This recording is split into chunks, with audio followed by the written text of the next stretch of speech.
ఆవిడ వేసుకున్న వేషం కాంగ్రెస్ది, మాట్లాడే స్క్రిప్ట్ చంద్రబాబు నాయుడుది.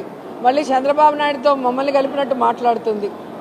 ఆవిడ చంద్రబాబు నాయుడిని కలిసిన తీరు మీరు చూశారు, పవన్ని కలిసిన తీరు చూశారు.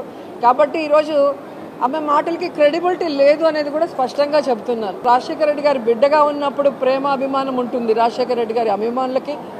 ఆమె తెలంగాణలో పార్టీ పెట్టినప్పుడు జాలి ఉండేది, పాపం ఈవిడ ఎండల్లో తిరుగుతుంది అనే ఉండేది. కానీ ఎప్పుడైతే ప్రజలు అసహించుకునే కాంగ్రెస్ని, ప్రజలు తరిమేసిన కాంగ్రెస్లో చేరి ఈ రాష్ట్రానికి మంచి చేస్తున్న వైఎస్ఆర్ కాంగ్రెస్ పార్టీకి నష్టం చేకూర్చాలనుకున్నప్పుడు షర్మిల మాటలకి అర్థం లేదని కూడా ఈ సందర్భంగా తెలియజేసుకుంటున్నా.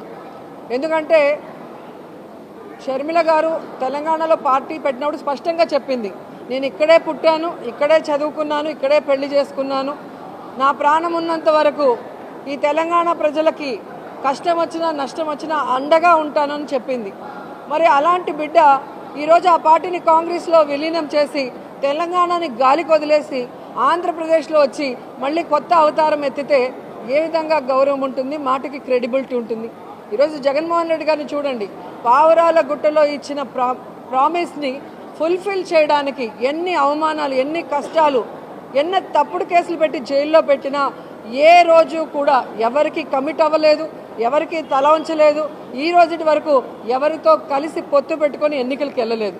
కాబట్టి ఎవరో ఏదో చెప్తే ప్రజలు నమ్మేస్తారనుకుంటే అది పిచ్చి, వాళ్ళ పిచ్చి.